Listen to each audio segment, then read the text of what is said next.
Hey,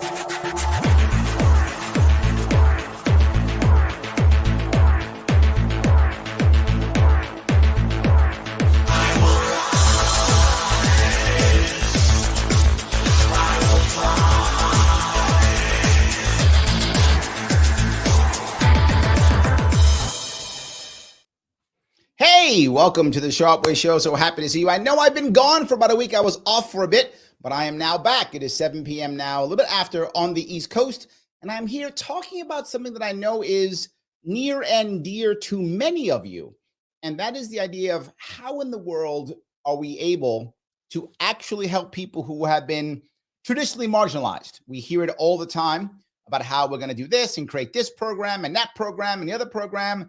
And we've been trying to do it for, I don't know, forever. And it hasn't been working very well. But I have a guest today who's been talking about many ways of making that happen. Similar things that I've been saying, but from a different point of view. Feel free to ask her questions, and I will be asking her many questions. I have with me this evening the economic director at the Independent Women's Forum, Patrice Onwuka. How are you? I'm doing great. How are you? I'm doing awesome. I'm glad you are able to give me a few moments of your time. And for those of you who want to follow her, please follow her on Twitter if you would, at Patrice Pink File on Twitter. Also, her information is in the description. If you want to check her out, you can check out what she's doing there. Patrice, I have to ask this question because I think it's the biggest one out there, which is your family is an immigrant family. Yes. And you have basically somehow live the American dream, or close to it, right? What people think is the American dream. But a lot of youngsters don't believe that anymore. They think the American dream is dead. There's no way of making it happen, blah, blah, blah. How do we get, I mean, there's some data that shows there's something true about that, but it's not true. It's harder, maybe. How do we get them to see either how to fix it or what we can do about it? Sure. So, there's a lot of pessimism. And frankly, I think we've got a generation that's been raised to believe that life will be worse for them in the future. That opportunity they're locked out of opportunity simply because they're born in this generation. And particularly if they have this skin color or a less than white shade of skin color. Absolutely. And it's wrong. It's frankly, it's a disgusting, demoralizing narrative that is, infiltrated K through 12 education. It's in music, it's in entertainment. And so we have to fight back against that. And frankly, we're also dealing with generational poverty in some families where there's a cycle of pathologies that destroy where the family is destroyed, where ideas around getting up, going to work, living, doing a regular job is okay. Waiting until you have a high school diploma at least and getting a job before you settle down and have a family. Some basic values. Let me touch that piece if I could. Right, you I brought know up a it's very kind of a important hot piece already, right? No, it's great. But the point I bring up, I brought this up before in the past when I was running for office. I would say, please stop blaming the individual so much. They're responsible, but then help them to step up versus just blaming them. The straight blame isn't helpful. And I said to people who come to my events, I would say, imagine if you would for a second. Imagine if you had never seen your mother or father go off to work. You'd never seen it. Not just that, you never saw your grandfather or grandmother ever go off to work. Yeah. That was something you had never seen. That's the generational piece you talked about, right? Yes. So imagine if you were a kid growing up and you had never seen neither your grandparents nor your parents get up in the morning, take a shower, go to work, or maybe go to work, take a shower when you get home, depending on what kind of work you do, right? But still get up, go to work and do that and then get a paycheck at the end of the week or the end of the month, right? You've never seen that. You would be a different person. You would. Right? You'd be a different person. You would. And I think that's why we see a lot of young people, breaking windows, running into stores, stealing Louis and Gucci. I wish they were buying. There's a missing I'd like to believe they are. Some of them are buying it, but there's a missing piece there. There's the educational piece. There's the family piece that's been disrupted. And now you juxtapose that with myself. I'm an immigrant. I came to this country when I was 3 years old, over 30 years ago. My parents are, I think they're the embodiment of the American dream. They had a high school education when they came to this country. They worked menial jobs. Together they earned less than I earned in my first full job in DC. They managed, though, to raise 2, then 3 kids, save to buy a house outside of the ghetto, because we moved to the ghetto from the Caribbean, middle class lifestyle in the Caribbean, to poverty, gun violence, poor neighborhood in Boston, and started from scratch with absolutely nothing. And they saved, and they bought a house, and they told us about education. They put us through some fantastic schools, and my brothers and I are who we are today because of that. Now, I have the benefit of having seen 2 parents going to work every day. Yep. Tithing at church on Sundays, going to church, being part of their community, prioritizing education, feeding us a hot meal on the table every night. Those are things that I think I've been blessed with. But at the same time, I don't think we can, we can't, a young person can't just say, well, I didn't have that, so I'm going to throw my hands in the air. No, I do think this is where civil society is a critical piece. Civil society is simply just those nonprofit organizations. In the Black community, the Black church used to serve this role. It's community. It's community. There are interesting studies that suggest that even if a young Black boy grows up in a neighborhood where he sees other men going to work, having a family and taking care of their family, he may not have that in his own house, but if he sees that in the neighborhood, he is more likely to replicate that kind of behavior and frankly, lift himself out of poverty and have better outcomes than if he didn't have any sort of role models around him whatsoever. So that's it's funny to say that, right? I look at my own life. I lost my father when I was 12 when my father passed. So I didn't have a father in my life as a teenage boy. I was lost. I was a lost teenager. No question I was. But what I saw was, but it's going to sound silly, my father was in the military, and I saw military recruiters in my high school. So I thought I was going to be going to the Marine Corps. And I tell a story often. My audience will love the stories. I say it all the time, but I'll tell you it. I actually was going to join the Army because my father was in the Army. Okay. Then I decided when I went to the recruiting station, there were all 4 recruiters in the same building when I went there. I was 17 years old. I had no idea what I was going to do. I just thought, I'll just do this. This is the answer. To your point, I was following the male role models around me, right? So I went there, and the Army guy was like, oh, it's going to be great. We're going to make you a general in a month. You're going to be, travel around the world, making tons of money, meeting all beautiful women. It's going to be amazing. You're going to get a PhD in 6 days. It's going to be great. Promised me everything. And I was like, oh my God, this is great. So I had all the Army, like the Go Army book covers and the bumper stickers, and I'm walking outside, and the Marine Corps recruiter is there. And he's just standing there with his arms folded. And he says, hey, son, you got a minute? And I'm thinking, yeah, you can't stop me. I'm super smart. You can't get me, Marine Corps guy. So I go on in, and he says, that Army guy, he offered you a lot. I said, yeah, he offered me everything. I'm going to be a general. It's going to be amazing. People will love me. I'm going to be PhD. It's going to be great. He goes, you know what we call that in the Marine Corps? I said, what? He said, the solar plan. Everything under the sun. You know what I'm going to promise you? I said, what?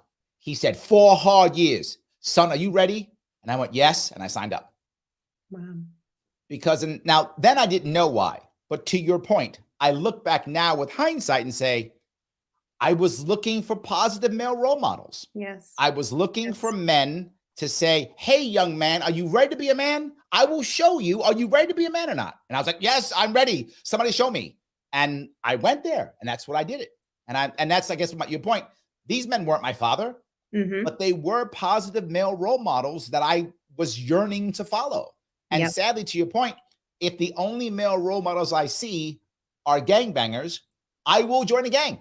Yeah. Because those are the positive male role models that I see. So I'm going to go do that. That guy's got money. That guy's tough, right? He's a tough guy. He's got money. He's got women. Well, I'm 16, 15. I want to be a tough guy to have money and women. I'm going to copy this guy because I don't see anybody else. And that's why we need, when I talk about community, some people think, well, I got to be a big brother like Denzel Washington. You don't necessarily have to sign up for an organization. If you do, that's great. But I think we just need to see more of a presence of men. Men doing regular jobs, men, whether it's cleaning the streets for the city to make sure it's beautiful, whether it's running your own small business, whatever the case is, that's, I think, the kind of spillover effect that can be helpful for Black young men in particular. But there are lots of issues, but I like to focus on how do we provide opportunity for people. Yes. I've And the gotten thing a you lot bring of up all heat the lately. time. I'm sorry, say again? I've gotten a lot of heat lately talking about just the idea of giving people cash. I don't support that because I think a life of dependency is not an independent life. It's frankly, it's more it's more of you being tethered to somebody else's wills and control over your life than you being able to own your own future. And there are so many avenues that I could go in, and I'm sure we're going to talk about lots of them. But I would just say, just to start off, we've done a huge disservice to a lot of young disadvantaged kids, Black, brown, white, whatever the case is. When in the 90s, we started saying that the best way to a middle-class life was through a 4-year college campus. We had a huge disservice to kids for whom college is not the right next step after high school. And we diminish the trades. And frankly, you don't just have to work in a trade to have a middle skill type job. There are so many of them across many 100%. Industries. And not even, to be clear, not even just that, but also the idea of the most advanced careers, meaning the cutting edge careers, which are all tech. None of them require degrees. None of them. Yeah. And what most people don't know, and I've said it here before, you go back 10 years. When I do my day job, I'm a business consultant. Mm-hmm. So when I'm consulting a business, I knew 10 years ago, in the high-end tech field, having a master's degree is a no hire. Literally a no hire. They look at you, master's degree? No. Master's degree? No. It's a no hire. What they want to do is, have you done something? They get most of their people now literally from hackathons. That makes sense. Yes, from hackathons. So literally, if you go to college for computers, the classes are literally irrelevant. Just go to the college-sponsored hackathons. Get Fs. It does not, don't show up. It is, and I'm not trying to be mean. I'm saying if you want to actually work in the field and have a job, showing up to class for a computer science degree is useless. Don't waste your time unless you want to get a partner for next weekend's hackathon. So just go to the hackathon, show you can do something, and they will literally hire you out of the school. Now, MIT and such, those are savvy schools because those schools, they're actually incubators. So literally a lot of the newer schools who get it, most don't have to get it. To your point, government's paying the bill, so they don't have to get it. But those that have to get it, they're all incubators. So they will help you grow your business because they're getting a cut. They don't care if you go to school or not. They don't care if you ever show up to class. Get your business going on. They're getting a cut. Have a nice day. That's all they care about. So even high-tech jobs, now licensed jobs require degrees. You want to be a lawyer, a doctor, an engineer. I get that completely. But then that's a mindset or a path that makes you want to go to college. But to your point, we're not doing that. We're saying college has magic powers. Just spend $100,000 and there will magically be a cool job waiting for you when you're done. And boy, was that a lie.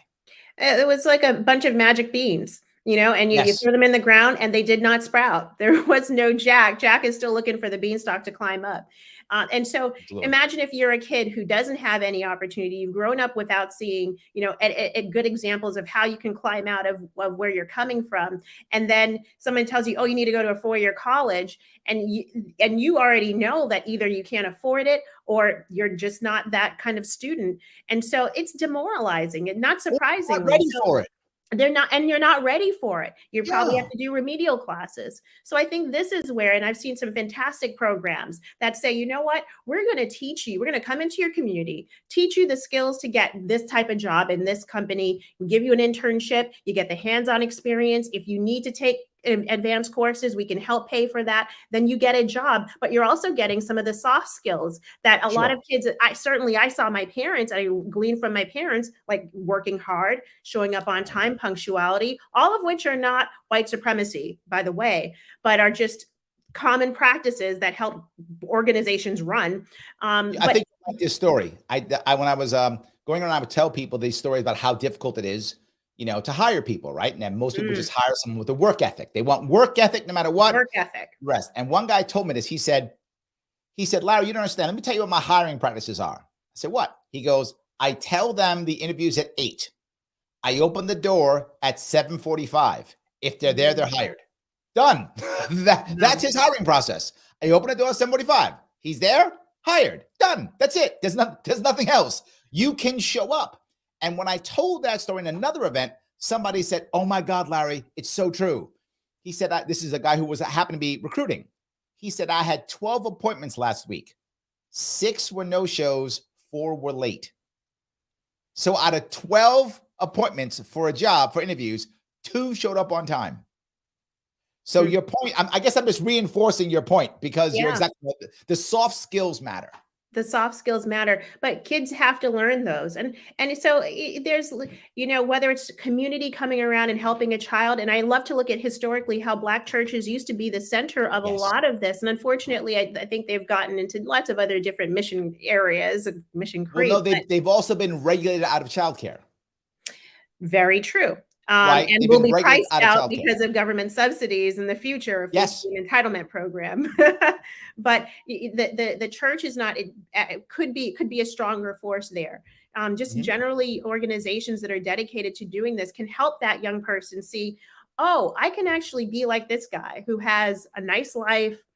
He goes on a nice vacation once, twice a year, nice wife, some kids, he's not stressed like maybe I've seen around him. And I don't see that kind of dysfunction. And I think if we start to, on the one-on-one scale, start to show these examples, not even just tell about them, but show them, that I think can have some long-term generational impacts. Now, I know there are other people who are going to say, oh, let's just start another program and dump some money into this community. Well, very often that money gets filtered through organizations that are actually not doing anything other than padding the administrators' pockets.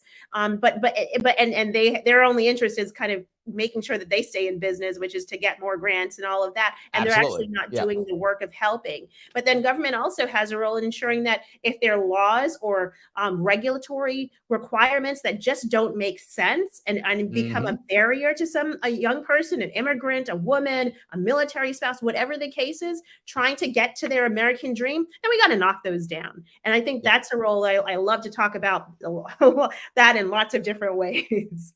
So let's go down to the one that I've brought up in the past, which is, and you bring up constantly, which I love.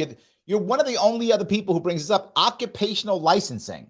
Now, the one I bring up specifically for New York, in New York City, you probably know this. There are a lot of women, usually immigrants, usually from the West Indies, who like to braid hair as a business. It's a common practice here in New York, specifically Brooklyn, but also Manhattan. Manhattan and Brooklyn, you see a lot of that. That's against the law in New York State. You have to have a license for that. And the license will cost you somewhere around $20,000 to $30,000. Now, what I always say is, what does some administrator in Albany, our capital, know about a Black woman's hair? The answer, nothing. Yet they get to still decide how that works. It is impossible. Now, when I was a kid growing up, I grew up in the South Bronx, not a very great neighborhood. But when I grew up, I remember still to this day, there were young girls, almost always Black, who would be outside braiding hair on the stoop for money. It was a thing they did. They made cash. And I remember out in the street, there were often people fixing cars. Back then, they made cars out of metal. Now they don't, but they used to. So they would be banging out dents and repainting cars. And they were almost always Hispanic, Dominican or Puerto Rican. I don't know why, but that was what usually people were. And there were people who would be selling things on the street. They were very often either Asian or Indian. It was very common for us to have that in my neighborhood back in those days. And somehow all of that now is legal. So they've literally said, if you are poor, trying to hustle to make $1 to grow yourself and your family and learn that work ethic, because you know what? You got to be out in the street when the guy needs his car fixed.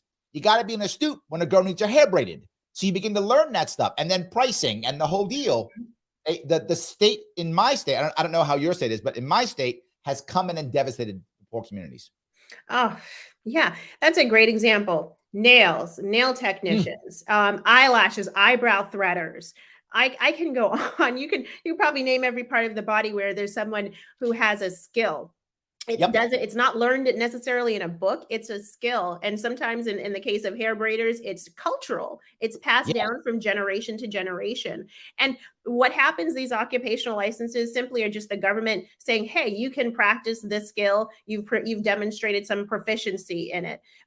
Is there a legitimate cause for licensure? Yeah, I want my doctor to be licensed. But you know what? I actually don't care if my nail tech is licensed, frankly. If they know what they're doing, that's fine. And I think I have a good rule of thumb. Okay. Right? Rule of thumb. Would you ask your friend to do it? Would you ask your friend to do your nails? You might. So why do you want your license? Would you ask him to walk your dog? By the way, there's a dog walking license in New York. In New York, yes, I've written about it. That's correct. Yes. So would you ask for him to walk your dog? Sure. Why? Would you ask your friend to remove your gallbladder? No. Get a license. So that's my point, right? That's not a bad rule of thumb. I mean, you see states like Mississippi tell a woman who has a nutrition business. She's not a licensed dietitian, but she gives nutrition tips and has a community of people helping them, eat healthy. She was given a cease and desist letter saying, you can't do that because you're not licensed. What we're getting, the bottom line here is actually the bottom line. You have established businesses who say, you know what, we don't want new competition from people who undercut us because they're cheaper and they're new market folks. And probably better. So we're going to tickle the ear of a lawmaker and institute this license. We are going to sit on the board and determine who gets their license approved. And then we're going to make it so hard for people that if you don't have the money, you don't have the time. I mean, think about a single mom who's got 2 kids. She may not have the money or the time to spend time in a cosmetology class learning how to dye hair when all she's doing is braiding and she never touches chemicals whatsoever. It's all natural. So the license doesn't make sense. The requirements don't make sense. And frankly, it's a racket. And that's a great example of there's so many occupations, and even worse with this. Criminal license, having a criminal background can keep you from getting a license. Yes. So you're a barber. You've served your time. You do not want to go back out on the streets. You have a skill. Now you got to figure out, how do I get a license in my state? And some states are far worse than others, but some states literally say that as a criminal a former convict, you cannot get a license. We will never let you have a license in particular areas, even if it had nothing to do with your criminal background. Utterly unconstitutional, and you can't get a judge to say no. Completely unconstitutional. And you can't get a judge to say no at all. That's absolutely wrong. But yeah, it's all over the place, right? I think you're completely great. Dave, by the way, says you need a license to be a psychic in the state of Florida. Wow. That's a funny one. How do you get your license? Do you gotta tell the future or something? You gotta pick the lotto numbers for the next day or something? You get it right, you get your license? Is that how it works? I don't know how to get that. That'll be interesting. That's good. I want to know who made that up. And is there a board of psychics that decide if you're a real psychic or not? That'd be amazing. Yeah, they deserve a reality TV show. That I would watch. Yes. Oh, that's so good. Psychic License, the movie. I love that. So good. Yes. But the other piece I want to bring up here is it's a way of rewarding people who donate, right? So if I'm becoming governor of New York and I want to get a bunch of money from people, if the people give me money are wealthy people who own 7 or 8 barbershops, they give me money and I put them on the board. Right. So the boards are also used to reward donors, right? To reward the heavy hitters. So there are secondary pieces. And sadly, running for office, I saw all of this. Wow. So you see how they reward donors in many ways. You wonder, why do people give so much money? Well, if I give, $10,000 to this person running, for some office, he or she puts me on a board that keeps my business in order, right? I get to now write the rules for my own industry. That's worth $20,000, right? If I'm a big enough business owner, that's totally worth it. So I'm happy to give Patrice, when she runs for governor, $20,000. She's going to put me on a board that's going to make sure my business stays in business for 20 years. Easy day. I'm happy to give her that money. Best investment I can possibly do. Larry, you were enlightening me here because I never knew that angle of it. I didn't realize that the donor, the established businesses are kind of tickling the pockets. I thought they were just tickling their ears, but they're tickling their pockets too with cash. Okay. Absolutely. Yes. They pay money so they can control their industry. Right. It happens here in New York. Yep. It used to be the biggest donors, if I remember right, in New York State used to be finance. That's going away. Now it's real estate. So, but real estate's hurting now too in New York State. So I don't know which ones they fight with each other. New York City is heavily real estate, finances throughout the entire state. But now the cannabis board, right? In New York State, we've recently legalized cannabis, but now there is an Office of Cannabis Management, which is an embarrassment. Cannabis has been in the black market for about 100 years in this country. Nobody's dying of cannabis. Now that we're making it legal, we have to have an Office of Cannabis Management. People say, well, why would you do that? Well, because the people who are making money off cannabis are actually wealthy real estate investors who are buying up the farmland. So they want to make sure that they can control how this works, so all the farmers can be thrown out, and so the small guys can't undercut them. So they create the Office of Cannabis Management so they can all get on the board and shut everybody down. And they're doing that now. So they create this is how government and business gets together. So it isn't just to crush the little guy. It is, but it's also to make sure the big guy keeps his status or her status and can also move forward, particularly when it comes to big real estate and big finance. It's disgusting. It is. And unfortunately, the people who suffer are the people who do not have the platform, who do not have the deep pockets, who frankly don't have people to advocate on their behalf, other than organizations that are doing the hard work of calling attention to this. I mean, I do a little bit of it. Institute for Justice is another great organization that fights, literally sues states to see some of these occupational licensing requirements reduced because it locks people out of opportunity. And so, 100%. Cry me a river when you're saying, oh, we're not helping the poor enough. Well, we believe in that idea that, you help the poor by not just giving them a fish, but teaching them how to fish. Yes. If you truly believe that, then you're not going to take the rod out of the fisherman's hands, and you're not going to lock them behind a gate and say, oh, you could just look at the water. You're never going to get it. We're just going to give you the little. I would go one step further. You're saying teach them how to fish. Just let them fish. Thank you. You don't even have to teach them. Most of them already know how to fish. They will figure it out. Let them fish. They will figure it out. We stopped them. And you brought up something that I love, and I want my audience to hear this. You brought up the point that I never really touched on, which I really wish I touched more on this, which is the idea that most people who are doing those side jobs or doing those gig jobs or doing that side hustle, that most of them are people who are just trying to get money for necessities. Yeah. They're not someone who's just trying to stick it to the man or buy their third yacht or whatever. That's not happening, right? I mean, they are like, okay, I'm a mom who's at home, and maybe I got to make some extra cash so I can give my kids, some special school clothes this year or something. So let me go out and hustle a little bit, make some cash, and then I can have some cash in my family. But we're not only attacking the entrepreneurs you talked about with licensing, we're also hitting the gig worker hard. Yeah. So and that part drives me crazy. Oh yeah. I mean, independent contracting, literally like freelancers. And this is an industry that's been around well before Uber and Lyft drove into town. We're talking about people who simply are their own entrepreneurs, and they have a skill, they have expertise, and they're willing to just take on their own clients. They make their own schedule. They decide when, how, where to work. And there are over 73 million people who fall into that category. Now, it does include people who are delivering Postmates right now, who are driving Uber on the side, but it's also people who, are doing it full time as well. So you've got this whole nation of small businesses in short. Well, guess what?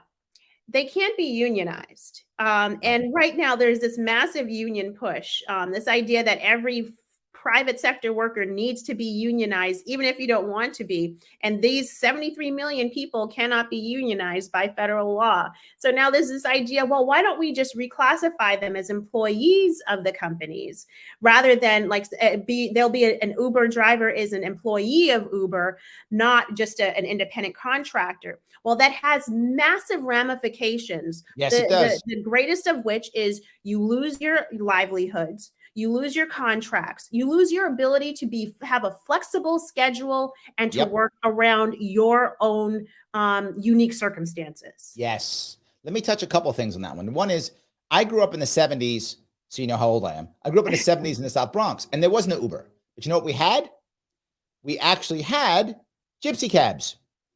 Gypsy cabs were a thing when I was a kid. And again, for so many of them from the West Indies, most of them were Jamaican at the time. That was, and in fact, if you ever watch an old 70s TV show like Kojak or Starsky and Hutch or any of those old TV shows from the 70s set in the 70s in New York City, He'll always find a gypsy cab driver, and he'll always have a Jamaican accent because that was so common back in the days, right? These are people who are, to your point, in my neighborhood, cabs wouldn't come to my neighborhood, right? They wouldn't come. So there were no cabs in my neighborhood. So what happened? To your point, people said, wait a minute, no cabs. I got a car. I'll drive. And what, in my neighborhood, what they would do is he'd paint one of his doors a different color. That's how you knew it was gypsy cab, right? So like his car would be blue, but then one door's red. Oh, okay, gypsy cab. You would know, right? That's, and if you didn't live there, you didn't need to know. But you lived there, we knew. Oh, okay, gypsy cab. So we'd know how to get around. And so that was being done. This is 50 years ago. It was being done, right? It's to your point. People have always been doing that, trying to hustle. But it's the second piece. You don't have to unionize if you already have ownership. And now if the left, and the left is very much, and this, I agree with them on this. I agree with the left on this 100%. The left talks, the far left, I should say, not the Democrat left. The far left says, Larry, socialism is about workers owning the means of production. I'm like, I'm in. Let them do it. That's called entrepreneurship. Let's do that, right? So if I own my job, if I own my company, I by default own the means of production. I'm in. The left should be in on this one, right? You don't have to unionize if I already own the company and or own my labor. I only need to unionize if someone else owns my labor. So why don't we let more people own their own labor? You won't have to have so many unions. Well, that would be nice, but you know, and listen, I understand where you're coming from. I wouldn't go as far as to say that it's the socialist ideal is just, well, you own your own. We could talk. I'm trying to be good, Patrice. I'm trying to be good. Hey, you don't have to be good on my part, but I will just say, yeah, ideally, yeah, if you can make your own decisions, then you should be able to make your own decisions. But Absolutely. Union power is a power center for, you know, frankly, one particular party and one particular side of the political spectrum. The exception of police unions. Police unions now have gone. That's true. They have now gone to they've Republicans. flipped out. That's right. They did flip. Yep. But I mean, you're talking about how can you get access to these individuals? And so this is a way, turning them into employees. Yep. Well, a company can't afford to hire them, paying unemployment benefits, paying compensation, different forms of compensation, abiding by federal and state laws when it comes to what an employee needs to be paid and covered, healthcare, all of that stuff. And so you're gonna see the jobs disappear. And we saw what this happened in California. California did this exact thing. They reclassified pretty much all of their independent contractors, and overnight, even like Vox Media cut their independent contracting status labor force, even after writing, oh, this law is going to be wonderful for workers because it's extremely expensive. But cost aside, this is about freedom. This is about choice. I should be able to choose where and how I want to work. And if I want to be an employee, which I am for Independent Women's Forum, that's great. If I want to be an independent contractor, which I also am, I have other contract work, I get to do that. And as a woman who has had 2 children, I have 3, but 2 children, I needed flexibility to be able to manage my caregiving, the kids with my husband, and all of that. And independent contracting allows people to do that. It also allows something else, though. And this is for people, again, who are marginalized. If you are, say, as for example, you're a mom who decided to take a couple years off and raise your children. Well, now you're out of the workforce for 2 years. That's a long time in certain fields. So you might need to be a contractor, either though you're off part-time here or there to stay involved, or once you come back, back in, you spend 6 months as a contractor to relearn everything, get back to speed before you get back into your world. What if you were an addict and you were out of it for several years until you finally got your life together? You can't go back to work right away. Yep. What if you were in jail? You do 3 years, 4 years, then what? Right? I look at it from myself. My mom, many people who watch know, my mom was an addict and she was also a felon. So when she got out, how'd she go back to work? Local people gave her jobs in like diners and such, right? So that's how she got herself back together. Often people need that 2 or 3 years or 1 or 2 months or something to get themselves back into the mode of working again, right? When you haven't been working for a while. So this isn't just someone's freedom. It is that, you're correct. It's also the way that people get a second chance. What happens when your job goes away? That happens in America. Your company packs up and leaves, or your industry is no longer valid anymore, or they get automation, your job's gone. You got to learn a new job. Well, who's going to hire you? Nobody is. You don't have experience yet. So be a freelancer, be a part-timer, be a gig worker to learn. But not just that, maybe you don't know what you want to do yet. You got fired. Now what do I do? Okay, take 2 or 3 gig jobs and go, that's the new thing for me. And then go there. I'm sorry, but I'm all about second chances. And I want to bring that piece up also. That's all. It's important. And I'll add, what if you can't go back to work, period? So I talked to a woman. She was raped and her rapist tried to murder her. The trauma that she experienced after that. She told me, Patrice, I couldn't sit behind a desk. I couldn't be around people and function because I was dealing with my own mental health issues after being a murder survivor. I mean, that alone is insane. She said the way I was able to still support my family was because I was an independent contractor. If independent contracting is legislated out or regulated out of existence, what happens to people like me? On the flip side, or on the other side of the coin, we interviewed a quadriplegic, a man who has no functioning from his neck down. He relies on people who are independent contractors to come and help him, home health aides to come and help him.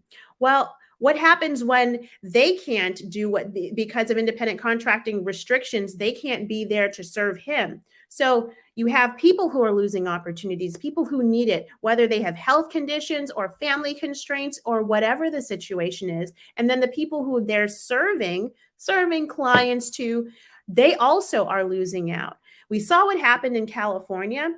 The fact that now the Democrats in Congress want to make this a federal policy. The Department of Labor has proposed a rule that would make this federal policy. And now we have Julie Su, who's been nominated to head the Department of Labor, who architected what happened in California, who would be overseeing this nationally. It's devastating, and it's something that we are calling attention to because women will be impacted, minorities will be impacted, poor people will be impacted, survivors will be impacted. It'll have rippling impacts across the country.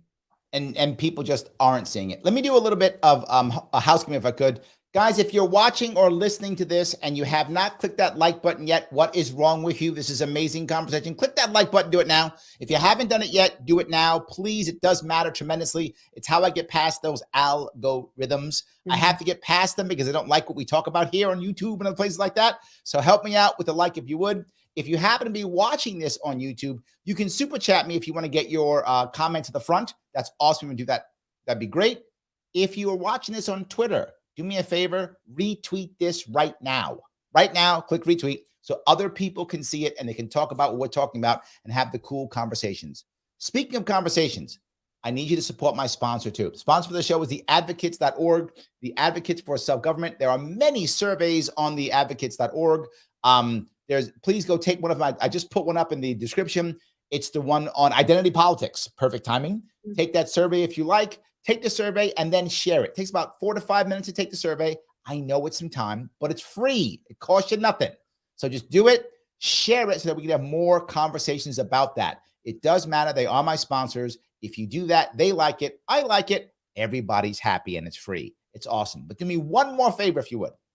Patrice has been so good. She's given us so much time and she's not even done. I'm still going to bug her for like another half hour. So I'm still bugging her. She's not even done yet. So follow her on Twitter. See what she's doing. She's doing all kind of stuff. She's on other shows. She's got her own show. Please check her out. It's Patrice Pink File on Twitter. Please check it out. And if you're listening, Patrice is Patrice, Pink File. Check her out on Twitter so that we can make sure that she's so happy that she came here. I hope she is. Yeah. So yes, I want to keep going down this road because we're talking about federal.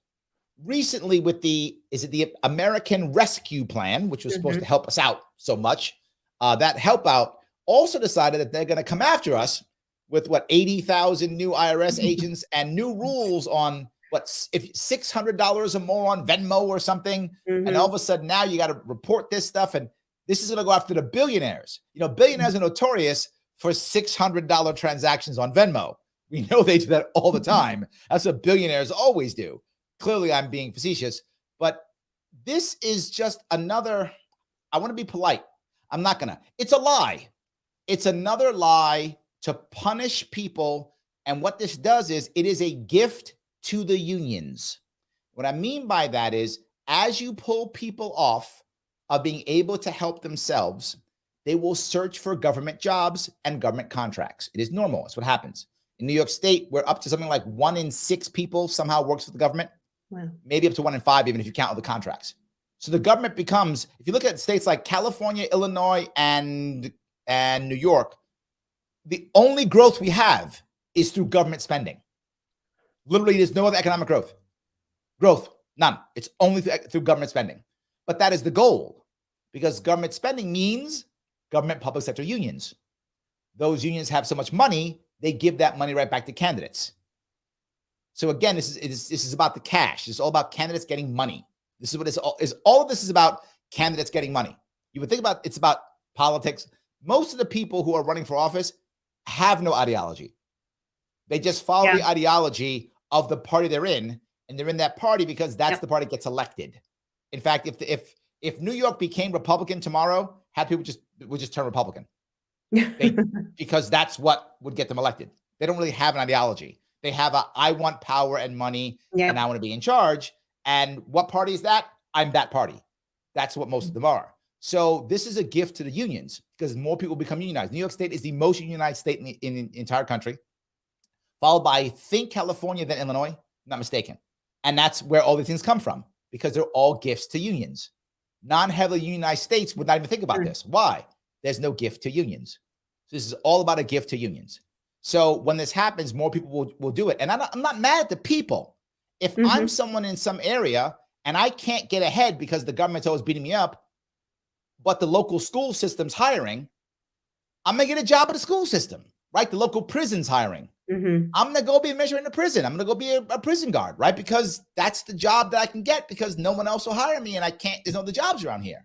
So as we start doing what you're talking about, you're going to see more and more people start saying, I can't do this anymore.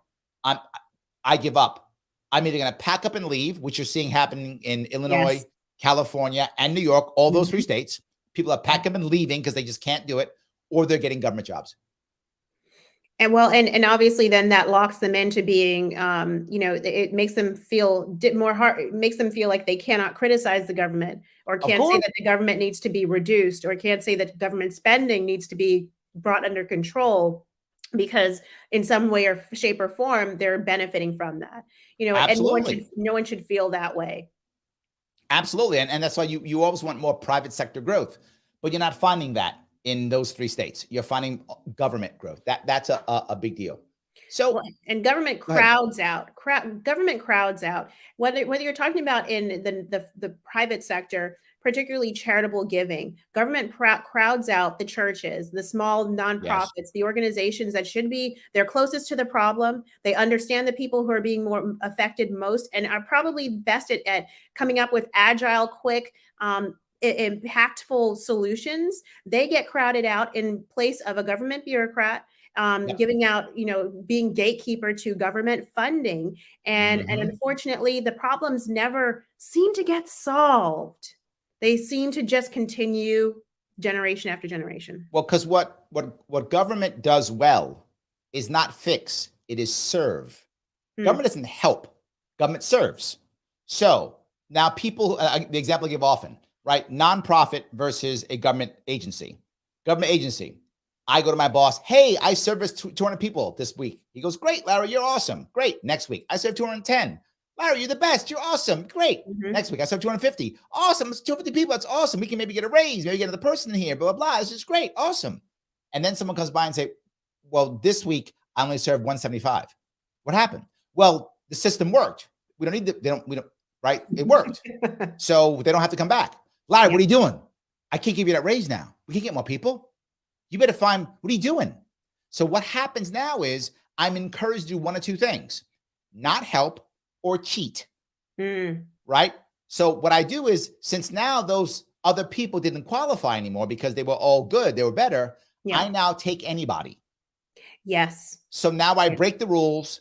I take anybody. And we see it here in New York City specifically. When many immigrants come to New York, as you know, New York City is about 1/3 of our population is not born in the country. Another 1/3 is not born in the city. So only about 1/3 of New York is actually born in New York City. I'm the oddball born in Manhattan. I'm the oddball. But most people aren't. So they come here and they apply for benefits. People say, well, they're illegal immigrants. They can't get benefits. Yeah, they do all the time. And people will tell you, no, Larry, it's against the law.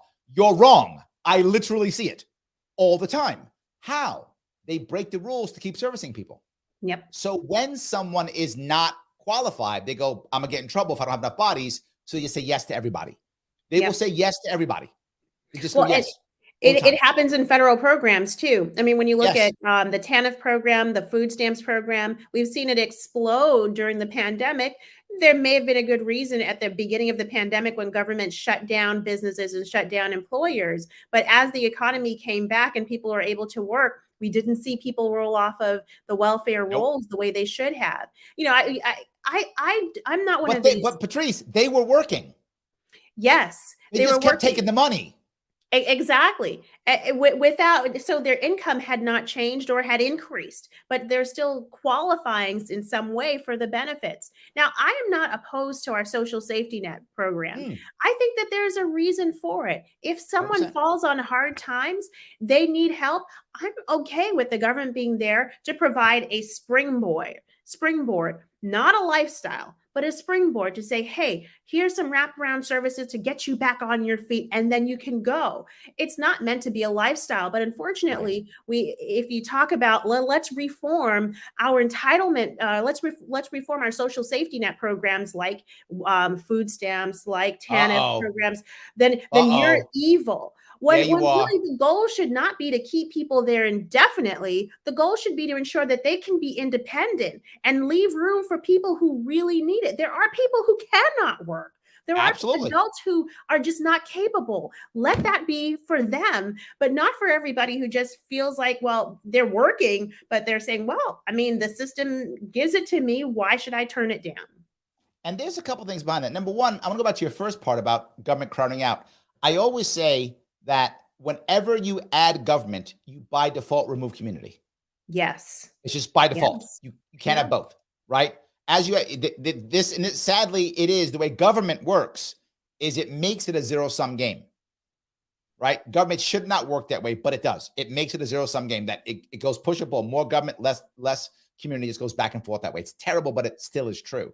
And community will always do a better job, because when you're being helped by your community, you feel like you need to give back. You feel like you need to get back up. You feel like you need to. But when it's this government entity that's just some bureaucrat, you feel like, to your point, they're giving the money out. I don't care. I'm taking it. And I get it, you know, and people will often tell me as a libertarian, well, Larry, why would you take any government money? I'm like, I'll take any money they're going to give me. I'm not going to say no. You want me to check? I'm keeping it, of course. And they say, well, why? Why would you give it back? Here's the reason why. One, you've been stealing my taxes for 50 years. So I'm getting my money back, number one.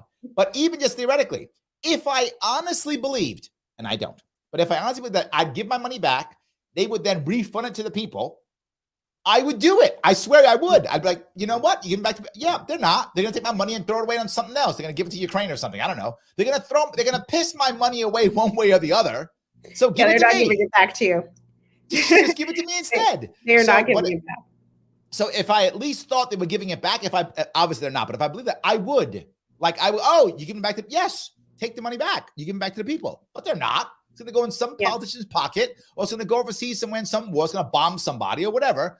No, I'm not okay with that. So that was one point I wanted to bring up. But there was a second piece that I also want to touch, and that is the idea that if you even bring up entitlement reform, you're right. You are evil. You are horrible. But before I go there, hold on. I got a couple of comments I want to bring up. You have some fans here.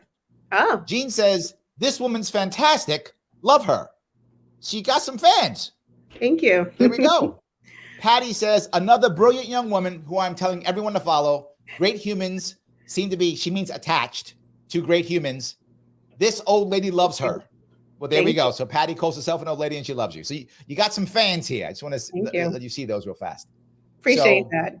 Yes. In any case, again, if you do want to follow her, please do so. Yes. You can head over, if you would, to Patrice Pink File on Twitter. Also, her website's there on my description page. Check that out also if you want to, giving you some details about what she's doing. You can just Google her. You'll find stuff that she's done on YouTube. All good.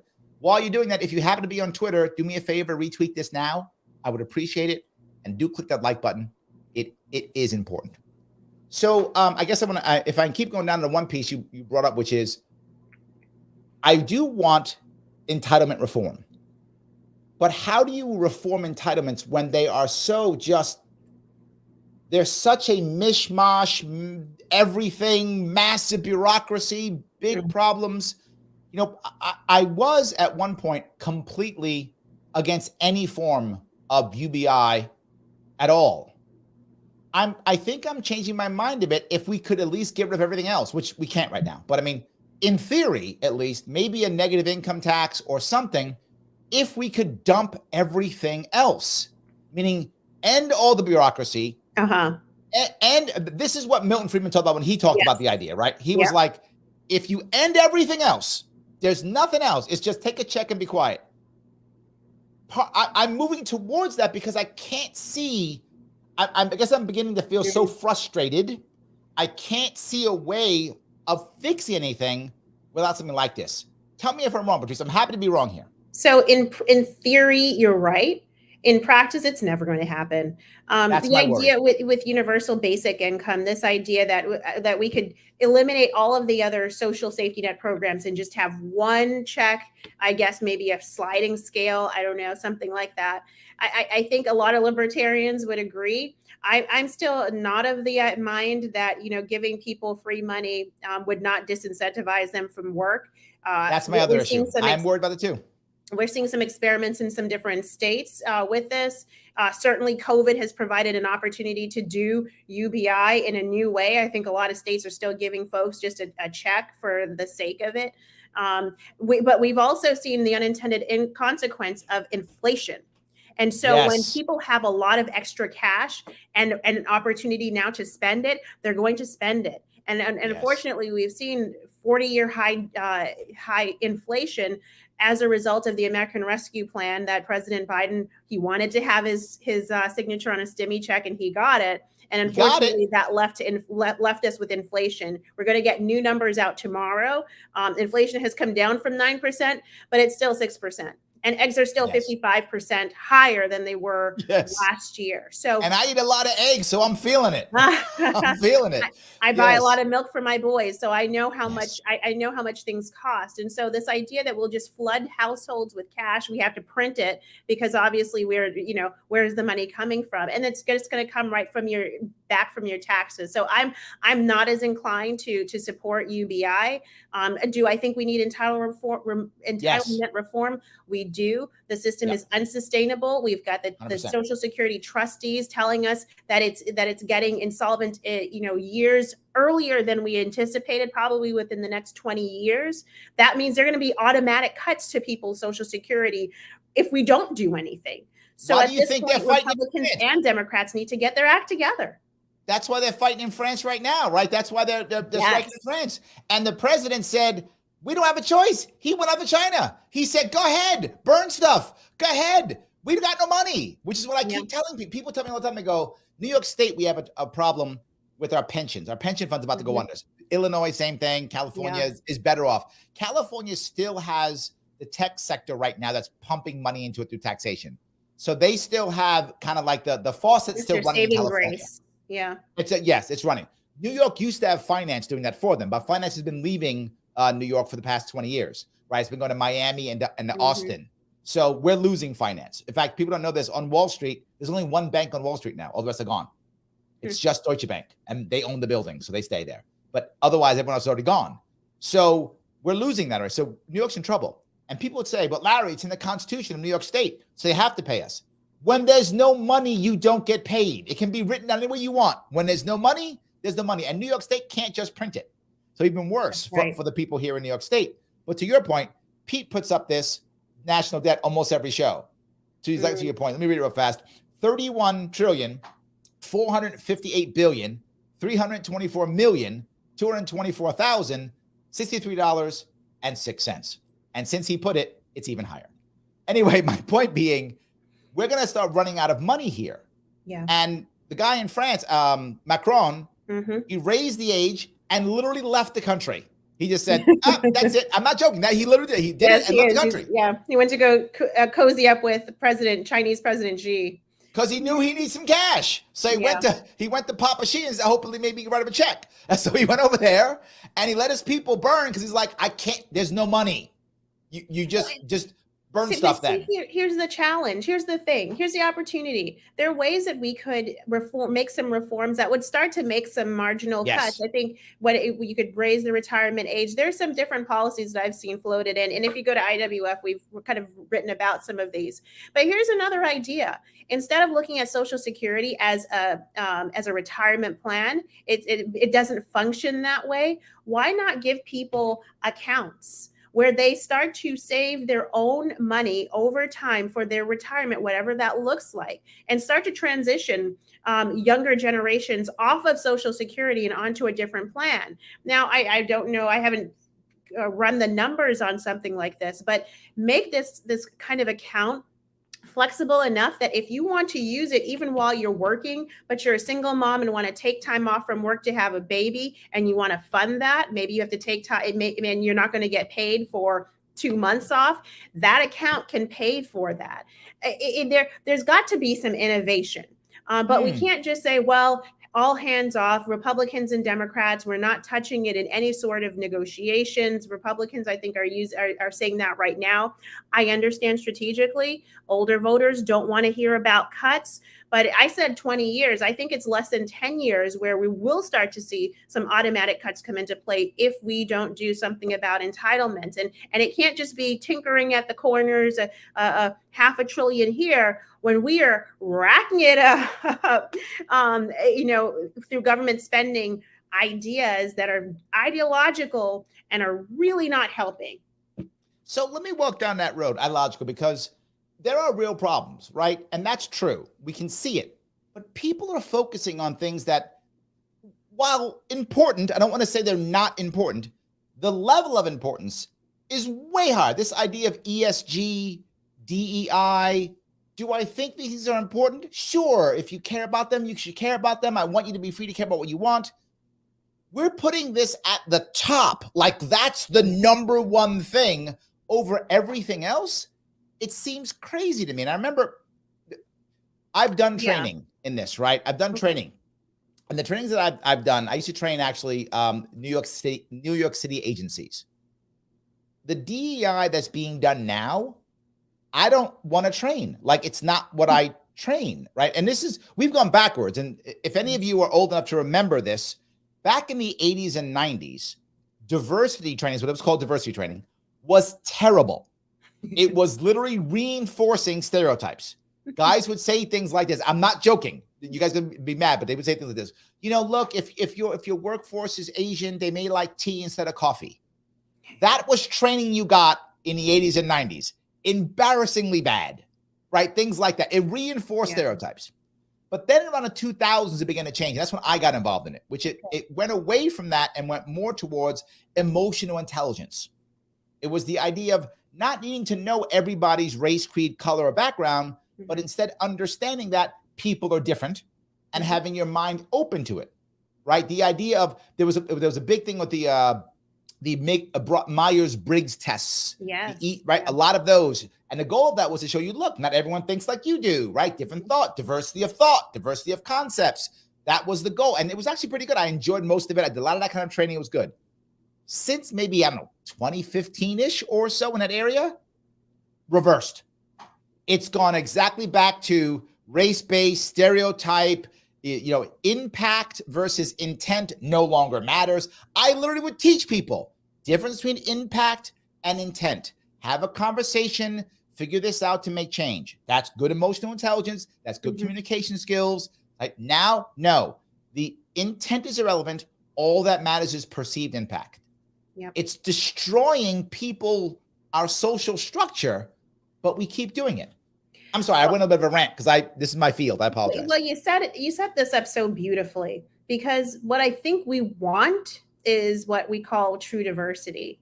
True diversity puts the individual at the spotlight, not your participation in a group. I'm a woman. I'm Black. I'm an immigrant.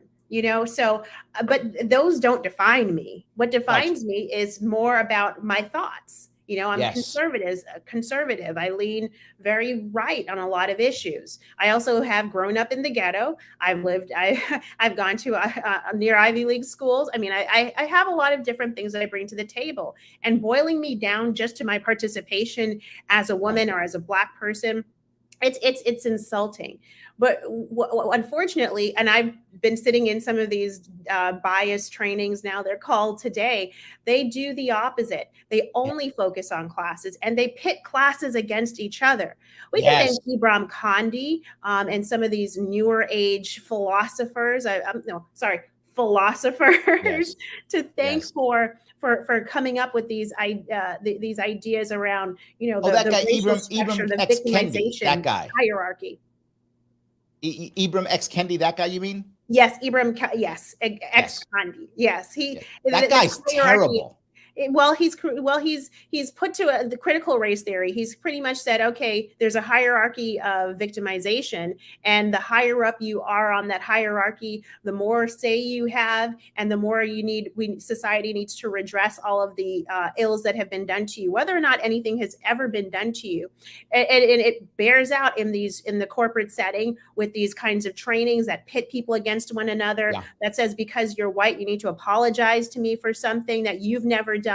And it breaks apart the social fabric of our nation. It makes it difficult for employers and employees to have tough conversations, to get along with one another. That's not the point of true diversity. True diversity should say, I am welcome however I am, but I'm not just about what class I belong to. I'm much more than that. And so, I work with the Philanthropy Roundtable to talk about what true diversity is. It's an initiative that provides some tools for organizations that really want to have those tough conversations, but starts with the individual.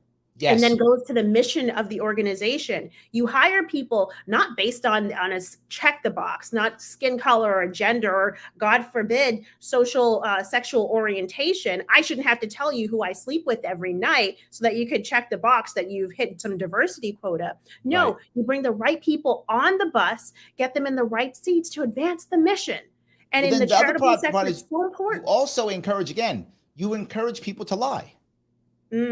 Right? If I know that I'm going to get somewhere by saying I'm something, I'm going to say I'm the thing, whether I am or not. And if you say that I'm not, well, now I have a lawsuit, right? So if I know I'm going to get somewhere because I say people say people aren't just going to say they're the thing because of that. Larry, that's dumb. No one would do that. That happens all the time. I watch it because what happens from this is now government contracts. Once government contracts come into play, they will say anything because government contracts are worth tens of millions of dollars. Would I lie and say I'm gay for $100 million? A lot of people would. I'm just saying, would I lie and say that I'm American, I'm Native American, right? For a $10 million contract? I might. All I'm saying is as you make these incentives like this, you encourage people to cheat. And you don't want to put no employer wants to be put in the position of saying, asking or figuring out what people's personal choices are, lifestyles are. That should not be what you're doing as a hiring entity. Frankly, in the charitable sector also, this idea of redressing past societal ills means that founders, donors, foundations need to give a certain amount of money to specific causes, right. Social justice causes, because that's going to fix all of the racial issues in this country. No. Organizations and donors and funders, they may have a very specific mission. Maybe they're for military service. And by the way, people of color are in the military, so they're serving those communities. Let's get away from this. I think this whole movement today is drawing us away from mission, drawing organizations away from what's most important, and pushing them towards supporting, frankly, organizations that could be ideologically opposed to what they believe in and are not helping the people that they're meant to serve. Yes. And this goes back to big business again. What people aren't seeing is a lot of people are funded by large financial institutions.